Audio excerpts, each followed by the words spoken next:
Electrician theory में हमारा topic चल रहा था कन्वर्टर का, ठीक है। तो हम उसके बेसिक इंट्रोडक्शन के बारे में बात कर लिए थे कि कन्वर्टर क्या है, ठीक है, और कन्वर्टर कैसे काम करता है, ठीक है। थोड़ा फिर से उसके बारे में बात कर लेते हैं। तो कन्वर्टर की बात करें तो कन्वर्टर वह डिवाइस है जो एसी करंट को क्या करती है, डीसी करंट में चेंज करती है, वो आपका क्या कहलाता है, कन्वर्टर कहलाता है, ठीक है। अब ये जो इससे हमें आउटपुट में डीसी मिल रहा है ना, कुल मिला के कहने का मतलब इस पे इनपुट क्या देंगे हम, एसी सप्लाई, है ना, और आउटपुट में हमें क्या देता है, ये डीसी सप्लाई देता है, ठीक है। तो ये डीसी सप्लाई का काम क्या होता है, ठीक है। तो जैसे हमारे जो बड़े एप्लीकेशन है, जैसे हमारे ट्रांसमिशन हो गए, डिस्ट्रीब्यूशन हो गए, है ना, ये तो हमारे अल्टरनेटिंग करंट में ही किया जाता है। लेकिन कुछ ऐसे स्मॉल एप्लीकेशन होते हैं जहां पे हमें डीसी की भी आवश्यकता पड़ती है ना, इसीलिए तो कन्वर्टर का प्रयोग किया जाता है, ठीक है। जैसे हमारे बैटरी चार्जिंग हो गए, ठीक है, इलेक्ट्रोप्लेटिंग हो गए, है ना, और धातु शोधन, धातु निष्कर्षण इत्यादि स्थानों पर हमें डीसी सप्लाई की आवश्यकता पड़ती है, ठीक है। इसीलिए कन्वर्टर का हम प्रयोग करते हैं, ठीक है। अब कन्वर्टर में एक्चुअली होता क्या है कि जैसे मान लीजिए, है ना, इस पे क्या होता है, हमारा एक जनरेटर होता है, ठीक है, और एक कपलिंग के द्वारा एक मोटर कनेक्ट रहती है, ठीक है। ये जनरेटर जो होता है तो कौन सा होता है, तो स्मॉल एप्लीकेशन के, है ना, मतलब स्मॉल एप्लीकेशन के लिए हम शंट जनरेटर, और बड़े एप्लीकेशन के लिए कंपाउंड जनरेटर, और जो हमारी मोटर होती है तो छोटे एप्लीकेशन के लिए सिंगल फेज मोटर, और जो बड़े एप्लीकेशन होते हैं वहां के लिए 3 फेज इंडक्शन मोटर का प्रयोग करते हैं, ठीक है। अभी जो 3 फेज इंडक्शन मोटर होती है, यहाँ पे 2 प्रकार के रोटर होते हैं हमारे, है ना, एक होता है स्क्वायरल केज रोटर, दूसरा स्लिपिंग रोटर, जो यहाँ पे स्क्वायरल केज प्रयोग करते हैं, ठीक है। अब अगर इसके हम वर्किंग के बारे में बात करें तो सबसे पहले इस मोटर को क्या देते हैं, एसी सप्लाई देते हैं। क्या देते हैं, एसी सप्लाई, ठीक है। अब थोड़ा सा ये समझ जाते हैं, जैसे हमारा जो जनरेटर होता है ना, तो जनरेटर को हम इनपुट क्या देंगे, तो इसकी परिभाषा क्या होती है, यांत्रिक ऊर्जा को किसमें शिफ्ट करता है, वैद्युतिक ऊर्जा में, है ना। तो मैकेनिकल देंगे, है ना, इनपुट मैकेनिकल देंगे, आउटपुट क्या देगा, ये इलेक्ट्रिकल, इसको हम इनपुट इलेक्ट्रिकल देंगे, आउटपुट क्या देगा, मैकेनिकल, ठीक है। तो जब हम इस मोटर को एसी सप्लाई देंगे, ठीक है, क्या देंगे, एसी सप्लाई, तो आउटपुट में क्या देगा, ये हमें मैकेनिकल देगा। अब ये जो मैकेनिकल है इसका, तो ये जो जनरेटर होता है तो इसके इनपुट का काम करता है, किसका काम करेगा, इनपुट का, जनरेटर के, ठीक है। मतलब इस मैकेनिकल का जो आउटपुट है, इस मोटर का जो आउटपुट रहेगा तो कैसा रहेगा, मैकेनिकल। ये मैकेनिकल जनरेटर के इनपुट का काम करेगा। अब ये जो जनरेटर है तो आउटपुट में क्या देगा, हमें इलेक्ट्रिकल देगा। लेकिन डीसी जनरेटर है तो हमें क्या देगा, डीसी सप्लाई देगा, है ना। तो पूरे इसके स्ट्रक्चर के अकॉर्डिंग हमने ये समझा, है ना, कि इसको हम इनपुट एसी देंगे, लेकिन आउटपुट में हमें क्या दे रहा है, डीसी, है ना। इस तरह हम कन्वर्टर जो होता है तो इसका वर्किंग होता है, ठीक है। कि मतलब वह डिवाइस होती है जिसपे हम क्या, मतलब इनपुट एसी सप्लाई देंगे और आउटपुट में हमें क्या देता है, डीसी सप्लाई होता है, ठीक है। अब इसके आगे हम थोड़ा ये समझेंगे, इसके आगे हम ये समझेंगे कि इसकी जो रनिंग विशिष्टता होती है ना, और आउट मतलब कि अनुरक्षण विशिष्टताएं होती हैं, वो कैसे होती हैं। तो अगर हम रनिंग विशिष्टता की बात करें तो रनिंग विशिष्टता क्या होती है, ठीक है। तो कहने का मतलब कि जो हमारा ये एमजी सेट है ना, क्या एमजी सेट, तो हम इसको कितना इनपुट दे रहे हैं, है ना, ये जो आपका हम कितना इस मोटर को इनपुट दे रहे हैं, है ना, कितना इनपुट पावर दे रहे हैं, और ये हमें कितना आउटपुट डीसी सप्लाई दे रहा है, ठीक है। ये हम रनिंग विशिष्टता के बारे में समझेंगे।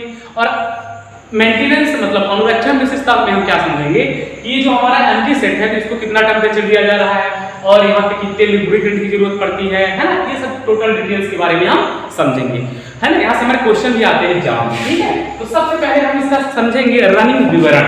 क्या समझेंगे, रनिंग विवरण, ठीक है। क्या समझेंगे, रनिंग विवरण। तो रनिंग विवरण इसका क्या होता है, देखिए। तो सबसे पहले जैसे जो रनिंग विवरण के बारे में क्या समझेंगे, ये भी बता दीजिए, एमजी सेट के इनपुट के बारे में, है ना, ठीक है। एमजी सेट के इनपुट के बारे में हम क्या करेंगे, समझेंगे, ठीक है। तो अगर इसको हम 60 हर्ट्ज सप्लाई दे, है ना, अगर इस एमजी सेट पे, है ना, कितना आपका मतलब कि 60 हर्ट्ज सप्लाई दे रहे हैं, ठीक है। तो यहाँ पे 200, ठीक है, यहाँ पे आपको क्या हो जाएगा, जैसे 480 वोल्ट, ठीक है, और 600 वोल्ट, है ना, इतना मिलेगा, ठीक है। और अगर हम इसको 50 हर्ट्ज दे रहे हैं सप्लाई, ठीक है, तब कितना मिलेगा आपका, तब ये आपको 380 वोल्ट देगा, ठीक है, 380 वोल्ट। और भी कौन सी सप्लाई, अल्टरनेटिंग करंट, है ना, मतलब एसी सप्लाई, ठीक है। तो ये हमारा एमजी सेट का क्या था, इनपुट था, है ना, कि अगर हम इसको 60 हर्ट्ज सप्लाई दे रहे हैं 480 वोल्ट या 600 वोल्ट देगा, अगर इसको हम 50 हर्ट्ज सप्लाई दे रहे हैं तो कितना देगा, 380 वोल्ट, ठीक है, और वो भी एसी सप्लाई, मतलब अल्टरनेटिंग करंट, ठीक है। अब अगर इसके हम थोड़ी केवीए रेटिंग के बारे में बात कर रहे हैं, ठीक है, कि इसकी केवीए रेटिंग कितनी होगी समथिंग, ठीक है, केवीए रेटिंग, ठीक है, तो केवीए रेटिंग समथिंग कितनी होगी इसकी, 500 केवीए होगी, है ना, कितनी, 500 केवीए, ठीक है। अब इसका जो आपका वोल्टेज रेंज होगा, है ना, अब अगर थोड़ा इसके वोल्टेज रेगुलेशन के बारे में बात कर लेते हैं, इसका वोल्टेज रेगुलेशन क्या होगा, है ना, वोल्टेज रेगुलेशन। अब वोल्टेज रेगुलेशन क्या है, तो ये हम जैसे 3 फेज इंडक्शन मोटर, है ना, और जनरेटर मोटर, इसमें सब पढ़ चुके हैं, ठीक है। क्या होता है आपका, जैसे वोल्टेज ड्रॉप में, है ना, नो लोड वोल्टेज से फुल लोड वोल्टेज के बीच का जो डिफरेंस होता है वो आपका क्या कहलाता है, वोल्टेज रेगुलेशन कहलाता है, ठीक है। अभी वोल्टेज रेगुलेशन हमारा 3 प्रकार का होता है, positive voltage regulation, negative voltage regulation और जीरो वोल्टेज रेगुलेशन, ठीक है। ये टोटल चीजें हमने पढ़ लिया था। तो अगर हम बात करें इस एमजी सेट का वोल्टेज रेगुलेशन कितना होगा, तो समथिंग +15 से लेके 52 -30 तक समथिंग, है ना, 30% कितना इसका वोल्टेज रेगुलेशन होगा, ठीक है। ये क्वेश्चन यहाँ से आता है, एमजी सेट का वोल्टेज रेगुलेशन कितना होगा, तो प्लस इतने से, है ना, 15 से लेके -30 मतलब 30 तक इसका वोल्टेज रेगुलेशन हो सकता है, ठीक है। अब इस एमजी सेट के हम आउटपुट के बारे में बात करते हैं, ना, ठीक है। तो इस एमजी सेट के हम किसके बारे में बात करेंगे, आउटपुट के बारे में, ठीक है।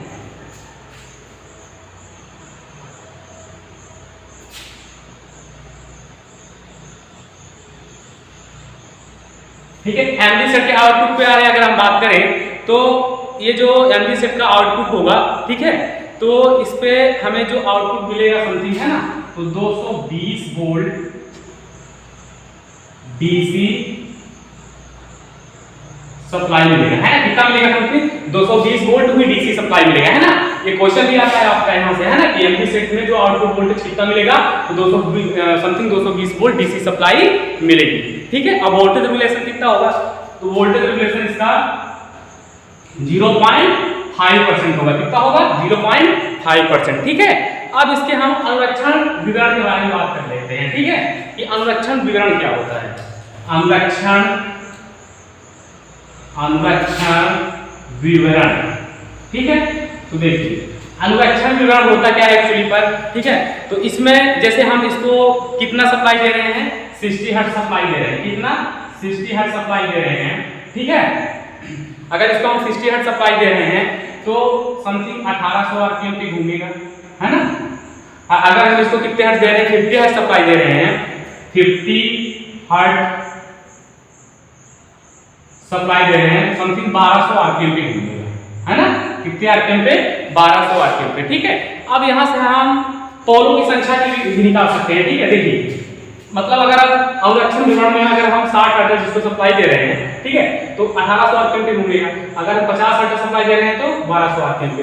अब यहाँ से हम ये क्या निकाल सकते हैं, पोलों की संख्या भी निकाल सकते हैं, कि अगर अपने पास फ्रीक्वेंसी है और आरपीएम है तो हम निकाल सकते हैं, ठीक है। देखिए कैसे निकालेंगे, तो आपका फार्मूला क्या होता है, NS बराबर 120 × F/P, ठीक।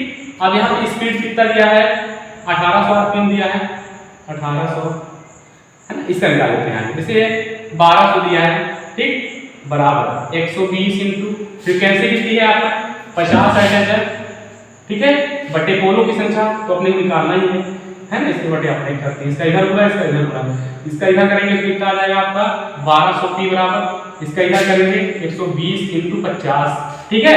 तो पोलों की संख्या हमें निकालना है, क्या निकालना है, पोलों की संख्या, तो P बराबर क्या हो जाएगा आपका 120 × 50 अपान 1200, ठीक है। 120 ये शून्य गया, ठीक है, बचा क्या आपका 5, तो पोलों की संख्या कितनी आ गई, 5, है ना। आप यहाँ से पोलों की संख्या भी क्या कर सकते हैं, निकाल सकते हैं, ठीक है। अब हम नेक्स्ट वीडियो में क्या पढ़ेंगे, रोटरी कन्वर्टर के बारे में पढ़ेंगे, किसके बारे में पढ़ेंगे, रोटरी कन्वर्टर, ठीक है। हम आपको बताया था ना, ठीक है, एक आपका एनवी सेट होता है, फिर रोटरी कन्वर्टर। अब रोटरी कन्वर्टर क्या होता है, तो वह डिवाइस जो एसी को डीसी में तथा डीसी को एसी में भी चेंज कर देती है, वह आपका रोटरी कन्वर्टर कहलाता है। ठीक है, ये जो हमारा एनवी सेट होता है तो केवल एसी को डीसी में कन्वर्ट करता है। ठीक है, लेकिन जो आपका रोटरी कन्वर्टर है तो एसी को डीसी में तथा डीसी को एसी में चेंज कर सकता है। ठीक है, वो हमारा रोटरी कन्वर्टर कहलाता है। और रोटरी कन्वर्टर हमारा दो प्रकार का होता है, एक सिंगल फेज रोटरी कन्वर्टर और दूसरा 3 फेज रोटरी कन्वर्टर है ना। हम इन दोनों के बारे में नेक्स्ट वीडियो में डिटेल्स से पढ़ेंगे। ठीक है, थैंक यू।